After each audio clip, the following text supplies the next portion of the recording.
Assalamualaikum warahmatullahi wabarakatuh. Salam sejahtera untuk kita semua. Perkenalkan, nama saya Anissa Dian Ismaili, STMSC, dosen pengampu mata kuliah Analisis Perancangan Sistem Kerja dan Ergonomi pada program studi Teknik Industri di Fakultas Teknologi Industri Universitas Nahdlatul Ulama Al-Ghazali, Cilacap. Tujuan pembelajaran mata kuliah analisis perancangan sistem kerja dan ergonomi adalah memberikan pemahaman menyeluruh mengenai merancang sistem kerja yang efektif, efisien, dan sesuai dengan prinsip ergonomi. Pada ilmu ergonomi ini, kita akan mengkaji keterkaitan antara manusia, peralatan, dan lingkungannya agar tercipta kondisi kerja yang nyaman, aman, dan produktif. Topik-topik utama yang akan kita pelajari meliputi 1. Pengantar ergonomi dan sistem kerja. Yang kedua, penggunaan data antropometri dalam perancang sistem kerja. Yang ketiga, prinsip fisiologi dan biomekanika kerja. Yang keempat, situasi lingkungan kerja seperti suhu, pencahayaan, dan kebisingan. Yang kelima, perancangan, display dan kontrol. Yang keenam, analisis beban kerja serta pendekatan makro ergonomi. Capaian pembelajaran dalam mata kuliah analisis perancangan sistem kerja dan ergonomi yaitu yang pertama, mahasiswa diharapkan mampu memahami dasar-dasar dan ruang lingkup ergonomi. Yang kedua, mengaplikasikan data antropometri dalam perancangan kerja. Yang ketiga, menjelaskan tentang prinsip fisiologi dan biomekanika kerja. Yang keempat, mahasiswa diharapkan melakukan survei kondisi lingkungan fisik industri. Yang kelima, mampu mendesain sistem kerja dan berdasarkan prinsip ergonomi. Yang keenam, mahasiswa memahami aspek kerja berdasarkan prinsip ergonomi. Nah, pada mata kuliah ini juga membentuk kepribadian yang mencerminkan karakteristik Al-Ghazali seperti ketulusan, peduli terhadap sesama, totalitas, serta kesadaran dan keterbatasan diri sebagai manusia. Preferensi yang akan digunakan untuk menunjang proses pembelajaran, kita menggunakan beberapa buku rujukan utama seperti Introduction to Ergonomy karya Robert Eiger, yang kedua Microergonomic in Introduction to Work System karya Hendrik dan Kleiner, dan juga referensi pendukung lainnya seperti 1. Motion dan Study oleh Bernard Masser. Yang kedua, Tata Cara Kerja oleh Sutalaksana. Dan yang ketiga, Metode, Standar, dan Work System Kerja karya Nebel dan Benjamin. Metode pembelajaran yang ada di Universitas Nahdlatul Ulama Al-Ghazali Cilacap itu menggunakan metode hybrid, perpaduan antara online dan offline. Dalam pembelajaran online, saya menggunakan Gmeet dan Zoom Meeting. Kemudian, untuk pembelajaran secara offline, saya menjelaskan menggunakan metode pembelajaran menggunakan DII, yaitu Delivery, Interaktif, dan Assessment. Nah, pada metode delivery ini, kita akan melakukan pembelajaran melalui penyampaian materi. Tahapan delivery yang dilakukan yaitu pertama, dosen menyampaikan materi secara sistematis dan terstruktur menggunakan beberapa strategi agar mahasiswa dapat memahami konsep dasar dengan baik. Nah, teknik yang saya gunakan yang pertama berbasis pada ceramah interaktif, bukan sekedar monolog, tapi ada dua arah antara dosen dan mahasiswa. Yang kedua, didukung dengan media pembelajaran seperti kita menggunakan PowerPoint, video, animasi, dan melakukan simulasi. Kemudian penjelasan yang disampaikan menggunakan gaya belajar mahasiswa ya. Kita bisa menyesuaikan dengan visual, auditory atau kinestetik. Nah, saya juga mengaitkan materi dengan konteks nyata seperti menjelaskan konsep learn manufacturing dengan contoh nyata dari industri. Nah, hal ini yang menjadikan mahasiswa lebih mengetahui kondisi real yang ada di dunia industri. Tujuan dari delivery ini adalah memberikan pemahaman awal agar kuat ya tentang pemahaman pembelajaran dan membangun fondasi teoritis untuk selanjutnya.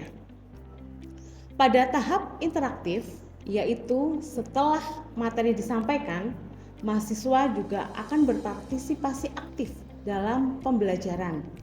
Tahapan ini sangat penting untuk mengembangkan keterampilan berpikir, analitis, dan kolaboratif. Nah, beberapa bentuk interaksi berupa pertama, kita melakukan diskusi kelompok kecil. Yang kedua, kita menggunakan studi kasus dalam pemecahan masalah. Sebagai contoh, mahasiswa nanti kita minta untuk menganalisis permasalahan. Kita berikan studi kasus kepada mahasiswa. Nah, kemudian kita lakukan simulasi atau role play tiap-tiap kelompok. Nah, selain itu di sesi pembelajaran kita juga bisa memberikan kuis interaktif. Nah, saya biasa menggunakan quizzes ya. Nah, dari hasil ini mahasiswa kita akan mengetahui skor tertinggi. Nah, mahasiswa yang mendapatkan nilai skor tertinggi biasanya kita berikan reward untuk meningkatkan semangat pembelajaran. Nah, itulah metode interaktif yang nanti akan saya terapkan dalam proses pembelajaran. Pada tahap asesmen, di sini saya mengukur kemampuan mahasiswa. Saya menilai mahasiswa dengan bobot yang sudah disepakati saat pertemuan perdana, di mana pertemuan tersebut kita menentukan bobot apa saja pembelajaran yang akan kita sepakati untuk kita lakukan penilaian. Contoh yang pertama, kita mengambil poin kehadiran dan partisipasi, kita berikan bobot sebesar 25%. Yang kedua, tugas individu, kita berikan bobot sebesar 20%. Ujian tengah semester, kita berikan bobot sebesar 20%, dan ujian akhir kita berikan bobot sebesar 25%. Tidak lupa ada bobot sikap dan perilaku yang nilainya 15%. Berikut akan saya tampilkan materi pembelajaran pada mata kuliah Analisis Perancangan Sistem Kerja dan Ergonomi. Selamat menyaksikan. Selamat siang. Siang. Sehat semuanya? Alhamdulillah pada kesempatan siang hari ini kita bisa bertemu kembali di pekan ini. Insya Allah kita melakukan pembelajaran di pertemuan ke-9 ya. Pertemuan 9 ini kita mengambil tema tentang ergonomi lingkungan. Oke ya. Pertemuan sebelumnya saya sudah menyampaikan ya terkait ergonomi lingkungan. Jadi ergonomi lingkungan ini terbagi menjadi dua pertemuan, dua sesi. Ya, sesi yang kemarin ya, dan sekarang hari ini. Nanti kita akan juga ada study case. Oke. Nah, di pembelajaran ergonomi lingkungan, nah, Bu Lisa akan mengingat kembali itu ya. Kan kita berbicara tentang ergonomi. Ada yang ingat apa itu ergonomi? Ayo Bu, izin jawab. Oh iya, Mas Dika. Jadi ergonomi itu adalah ilmu yang mempelajari interaksi antara manusia dengan elemen-elemen lain dalam satu sistem serta profesi yang menerapkan teori, prinsip, data, dan metode untuk merancang sistem agar sesuai dengan kebutuhan, kemampuan, dan keterbatasan manusia. Begitu Ibu. Oke, ya. Itu betul ya. Jadi ergonomi secara mudahnya kita berbicara ilmu yang berusaha untuk menyesuaikan pekerjaan dengan manusia, bukan manusia yang menyesuaikan dengan pekerjaan. Gampangnya kayak gitu ya. Jadi di sini bagaimana lingkungan itu menyesuaikan dengan kita. bukan kita menyesuaikan dengan lingkungan. Seperti itu. Ketika lingkungan itu misalnya kondisinya pencahayaannya kurang, berarti bagaimana menambah supaya nanti dalam proses bekerja itu bisa nyaman. Kalau ternyata ruangannya itu panas, berarti kita bisa evaluasi nih sejauh mana sirkulasi udara yang ada di sana. Ya, begitu ya. Kira-kira kan kemarin kita akan membahas tentang lingkungan fisik yang ada di ekonomi. Kira-kira gitu ya. Oke. Kita selanjutnya akan masuk ke lingkungan fisik. Nah, karena ekonomi lingkungan itu kan kita berbicara tentang ya fisik yang berhubungan dengan kita. Nah, gitu. Nah, pada dasarnya memang manusia itu kan diciptakan sempurna. Tapi ada keterbatasan. Setuju apa enggak? Kita makhluk yang sempurna. Ya, tapi ada keterbatasan. Nah, keterbatasan itu artinya ada beberapa faktor yang membatasi kita. Ya, yang menunjang juga ada. Jadi ada faktor yang menunjang, ada faktor yang membatasi juga.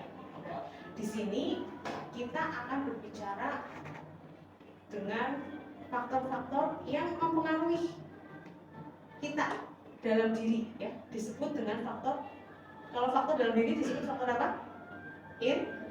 Internal. Kalau faktor yang mempengaruhi kita dari luar, jadi faktor eksternal. Ya.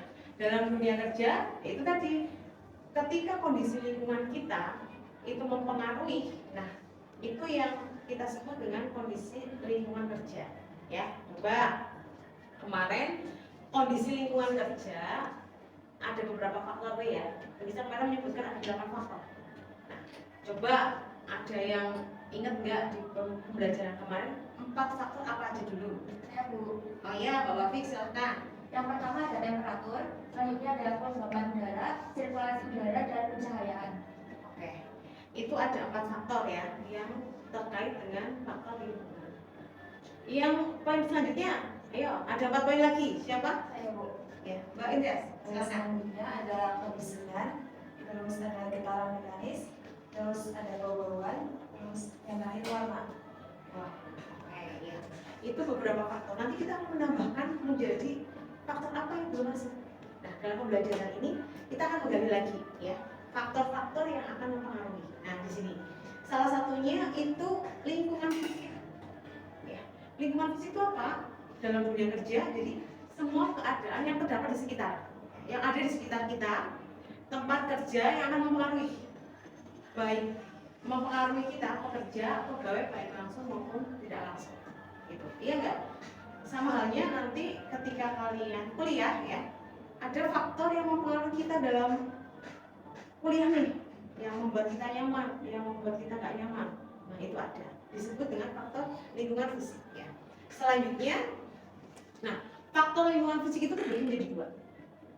Ada yang tahu apa aja?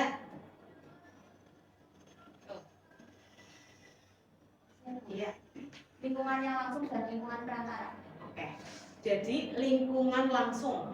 Berarti lingkungan langsung itu kalau pekerja yang berkaitan, ya kita duduk misalnya di sebuah kantor, kerjaan kita mencatat data, kita mencatat pembukuan.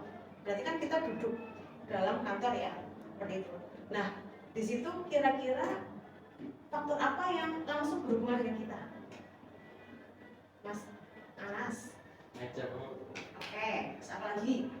Kursi. Oke, iya. Ada juga lingkungan yang tadi lingkungan perantara. Perantara itu nggak harus kita berkaitan langsung. Ya. Kondisi misalnya kalau orang pekerja datang berangkat dari rumah, kemudian sampai tempat kerja, itu kan banyak sekali faktornya ya. Lalu lintas, jalannya macet, terus apa lagi ya, belum ada hal-hal yang tidak diinginkan ya, misalnya ada kecelakaan kerja, akhirnya kita kalau mau berangkat ya nggak bisa, kita terhambat ya, nggak bisa buru-buru. Nah, itu ada beberapa faktor yang mempengaruhi. Nah, itu tadi. Nah, selain tadi dari jalan, lalu lintas ya, ternyata untuk lingkungan perantara itu ada juga lingkungan kerja tadi yang terkait dengan temperatur, kelembaban, sirkulasi udara, pencahayaan ya, kebisingan, getaran mekanis, bau tidak sedap, warna-warna. Nah, ini sudah sedikit kita kemarin pelajarin ya di pertemuan kedua. Kemudian, nah, lingkungan fisik tingkah laku manusia. Ternyata ada lingkungan fisik yang terkait dengan tingkah laku. Ya. Kalau di kita di ekonomi ini kita akan mempelajari ilmu namanya biomekanika dan ilmu antropometri di situ. Nah, ilmu biomekanika ini apa aja sih yang akan dipelajari? Yaitu pada prinsipnya mempelajari manusia dari segi kemampuannya. Nanti biomekanika ini akan mengukur. Ya. Biomekanika ada kaitannya dengan biologi, ada perhitungan mekanika, secara teknis. Kita mengukur seorang pekerja ketika mengangkat beban 50 kilo karung dalam satu waktu, mampu nggak sih dia? Nah, seperti itu. Jadi kita memperhatikan seperti itu. Karena kita lihat kalau orang dia mengangkat karung ini pekerja, kalau teman-teman lihat seperti kuli di bangunan, terus yang angkat-angkat di pasar gitu ya, dia kan kadang membawa barang, ya. Barang di mana? Di punggungnya, ya, tanpa terasa. Ya mungkin kalau masih muda masih ya kuat aja gitu ya, maksud nggak terasa. Tapi efeknya setelah nanti tua kan mungkin kalau kita lihat ada yang bungkuk ya, nah bungkuk seperti itu ataupun iya jadi jalannya bungkuk lah gitu. Karena itu tadi beban yang dia terima itu nggak sebanding dengan kondisi tubuhnya. Nah seperti itu salah satunya ya. Makanya di pembelajaran ekonomi ini ya, kita duduk, kita bergerak itu juga diatur. Itu jangan sampai tadi ilmu ekonomi itu bagaimana pekerjaan menyesuaikan kita. Jadi kitanya yang dibuat nyaman, bukan kita harus menyesuaikan. Ya itu prinsip ekonomi. Ya nanti buat pengalaman teman-teman pasca dari kampus nah, itu ada. Jadi seperti itu. Kemudian tadi antropometri. Nah, gitu ya. Sekarang antropometri ini bisa diterapkan di ini. Sekarang kan kalian duduk di kursi ya, rata-rata kursi mahasiswa itu ada sekalian plus meja gitu kan, nanti menulis. Apakah efektif saat ini? Nah seperti itu. Gimana kalau nanti ternyata anaknya tinggi, kursinya rendah gitu ya, kan enggak. Ada yang kita duduk itu ngatung ya. Nah, ada nih, pernah nggak kalian duduk terus ngatung gitu, kakinya jijit, atau yang tinggi ya mungkin sampai selonjoran kakinya karena tempat kursinya terlalu rendah. Nah, untuk menentukan tinggi kursi gitu ya, tadi kalau kita bekerja ternyata mengalami pegal gitu kan ya di bahu, bisa jadi itu tadi perancang desain produk ini tidak memperhatikan aspek antropometri tubuh manusia. Nah kayak gitu. Jadi mungkin hal sepele lah, gampang ini ukur-ukur begitu ya. Tapi pada prinsipnya itu tadi, ketika meja sesuai dengan siku gitu kan ya, kita kan nyaman. Tapi ternyata mejanya itu ketinggian, ya kita akhirnya pegel. Ya pegel itu merupakan apa ya, penyakit yang lama-lama gitu ya, menjadi kita capek. Akhirnya nggak maksimal. Harusnya kita bisa menulis merekam 100 data, tapi ketika tempat kerja kita nggak mendukung, akhirnya kita hanya bisa cuma 60% saja. Nah, itu yang rugi siapa? Kan perusahaan. Nah, makanya dalam dunia industri, ilmu ekonomi, antropometri itu menjadi hal yang penting. Ya, jadi kita bisa itu nggak sesuka-suka hati, tapi ada aturannya. Nah, kira-kira seperti itu. Ya, bisa dipahami? Bisa. Ya. Oke. Nah, di sesi ini Bu Lisa akan menyampaikan terkait tadi lingkungan kerja ya. Kemarin kita sudah melakukan pembelajaran ya, dari cahaya sampai tata warna di tempat kerja. Ada 3 faktor yang belum terbahas kemarin. Ada dekorasi. Pengaruh nggak sih dekorasi di tempat kerja terhadap kita kerja di tempat kerja? Pengaruh nggak? Pengaruh ya. Kalau gimana ya? Dekorasi itu bisa mempengaruhi suasana. Kalau suasananya nyaman, ya dekorasinya juga akan mempengaruhi kita semuanya untuk pekerjanya. Dekorasinya lebih elegan, dekorasinya itu tak beraturan, lah itu juga semakin ruwet nanti gitu kerjanya, jadi nggak nyaman gitu ya. Pada prinsipnya manusia itu suka keindahan, ya enggak? Ya, suka keindahan, ya nggak jauh lah kalau mahasiswa, pengalaman mahasiswa kan kita ada yang pernah kos ya di rumah. Kita kos kamar kita rapi sama enggak itu pengaruh nggak sih terhadap semangat belajar kita? Kalau cewek pengaruh ya, kalau berantakan udah tugasnya banyak ya, terus masuk kamar berantakan, wah akhirnya bukannya kita semangat mengerjakan tugas, tapi apa ya udahlah kita ikut terbuai, terlelapannya tidur gitu ya, nggak jadi. Nah, kalau cowok pun juga sama, pada prinsipnya manusia itu suka keindahan, suka rapi gitu. Coba kalau rapi itu ya nyaman, nyari sesuatu, nyari produk, nyari apa ya, buku, alat itu jadi tidak membutuhkan banyak waktu, efektif, efisien. Saya mau cari gunting ya, kalau udah ada tempatnya sendiri itu enak. Tapi kalau saya nggak punya, wah itu bisa nyari semua dibongkarin gitu ya. Tempat akhirnya apa? Waktu yang harusnya bisa ngambil cuma 1 menit itu jadi bisa 1 jam, muter-muter balik dalam, tanya ke orang, kamu tahu nggak tempatnya gunting, kamu tadi pinjam kalau udah kembali itu, ya nggak? Pernah nggak mengalami kayak gitu? Nyari lain sepele. Nah ini hal yang sepele lagi, kunci, coba kunci motor semuanya naik kendaraan ya. Pernah tidak dalam kondisi kalian kepepet ya, terus buru-buru mau berangkat sekolah, kuliah, kuncinya itu dicari nggak ketemu gitu ya, seperti menghilang. Pernah? Ada yang pernah? Nah, saya rasa kalau masalah kunci motor itu hampir semua pernah mengalami ya, mengalami tadi ya, pernah lupa lah, kenapa tadi kita nggak tertib. Nah, seperti itu. Ketika kita punya tempatnya khusus, nah, kita akan semakin mudah untuk mencari. Nah, ada faktor lagi, musik di tempat kerja pengaruh nggak? Pengaruh. Lagi semangat, musiknya itu yang apa ya, jeduk-jeduk, bukan jeduk-jeduk, yang semangat gitu ya, itu pengaruh. Lagi bekerja target, musiknya slow, kira-kira gimana ya? Ngantuk ya, ngantuk gitu ya, nggak seperti itu. Ya, nggak di tempat kerja.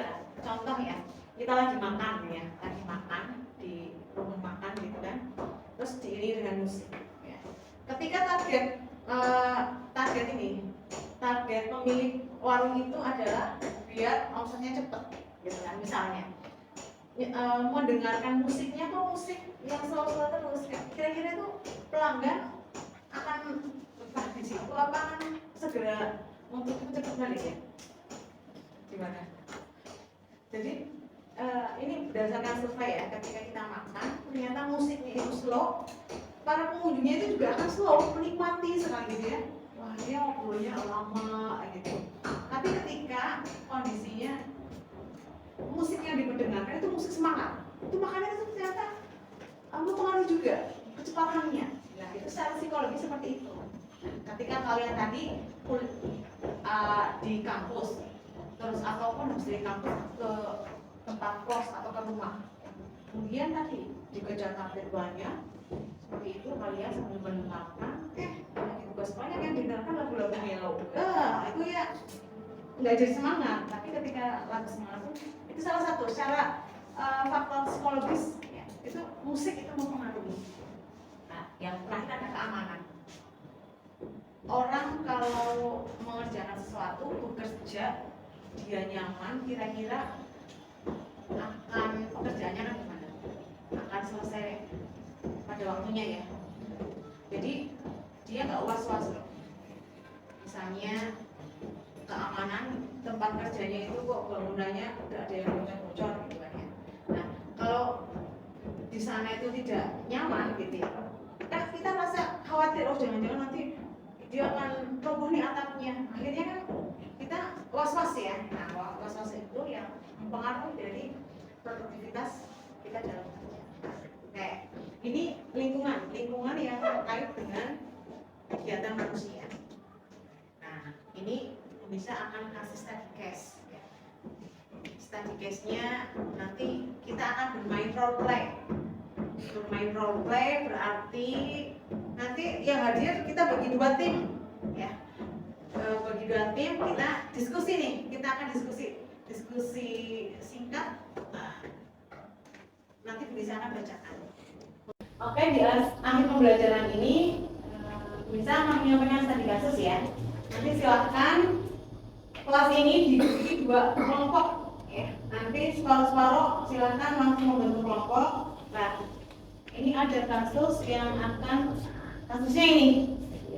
Nah, tugas kalian itu mendiskusikan ya, mendiskusikan di kelompok faktor yang mempengaruhi lingkungan fisik kerja bagi karyawan dalam konteks kita pembelajaran di ergonomi lingkungan kerja ya. Tadi kan ada nih faktor langsung, faktor perantara. Nah, kira-kira kasus itu tuh dia masuk kemana sih? Nah, seperti itu ya. Silahkan bisa dipahami. Silahkan bagi 2 kelompok ya. Nanti langsung aja dibagi. Ini kelompok bersama nih mungkin ya. Nah, satu Mbak. Ini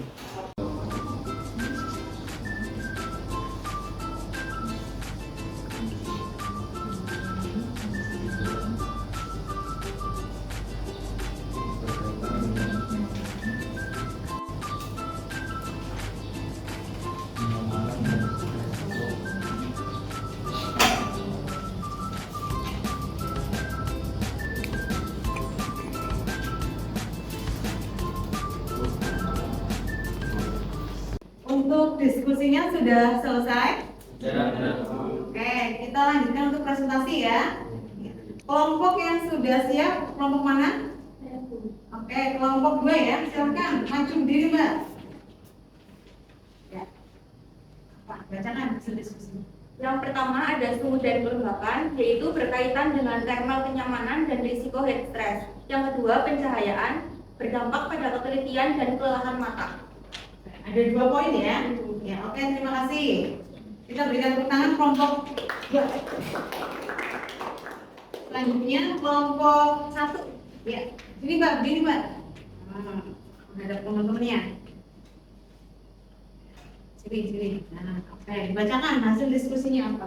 Hasil diskusi dari kelompok kami, yang pertama kebisingan, mempengaruhi konsentrasi dan potensi gangguan pendengaran. Yang kedua kualitas udara dan ventilasi berhubungan dengan produktivitas dan kenyamanan jangka panjang.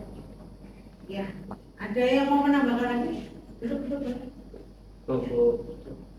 Cukup ya. Nah, jadi tadi seperti itu, study case nanti ketika kalian sudah masuk di dunia kerja, ada kondisi seperti itu. Nah, kita bisa melihat untuk menganalisa. Barangkali nanti kalian di bagian HSE ini, ya, health safety environment, itu kan bisa melihat, oh ternyata nih ada laporan seperti ini, gitu ya. Tadi lah itu bisa kalian mereview kembali nih, wah dulu pembelajaran apa ya di ergonomi yang tidak dapat, ya.